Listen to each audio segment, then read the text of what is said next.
What prompted your scheme, Helen? How did it start? Well, it was before my time, but in 1967, I think a group of local people decided to tackle the issue of loneliness, because they saw that lots of people were on their own, living in flats. They didn't know how to engage with their neighbours, or if they did, they got the brush off. So some local people and local churches got together to form Chorlton Good Neighbours, and it just grew from there. But how much of a barrier is that British reserve that Liz referred to? People saying, no, I'd rather keep to myself, mind your own business. I think there are a lot of people out there who are very kind and very caring, but they just don't want to get into situations where they feel they can't withdraw from. So a voluntary community group like Chorlton Good Neighbours gives volunteers or local people the framework within which to care. So, for example, they've got the support if they need to back out. They can have some access to training. They go through an induction process which kind of guides them a bit on the boundaries. So, for example, volunteers will go in to visit older people for an hour or two a week.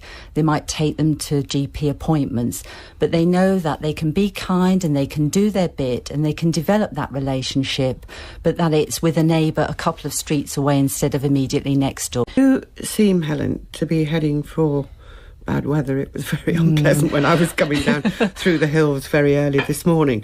How important was your scheme during last year's really bad snow?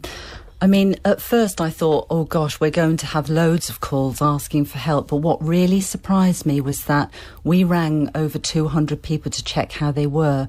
And the replies we were getting was that a lot of people were saying their next door neighbours, their plumbers, their gardeners, anybody was actually making contact with them to see if people needed any help or any shopping. And I feel that in crisis times, people are there. They'll respond to their neighbours. But it's the general day in, week out, where perhaps older people need a bit more support, that we need a more formal framework of a voluntary group to support people.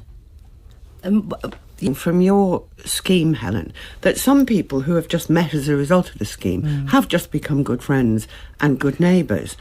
How do you make sure that you set boundaries and you don't encourage the local nosy barker? It is quite tricky, because as I said before, people do want to care, but what we try and say to people, I have what I say is like a triangular format. So it's the office, myself, plus the volunteer, plus the service user. So it's the three of us together working.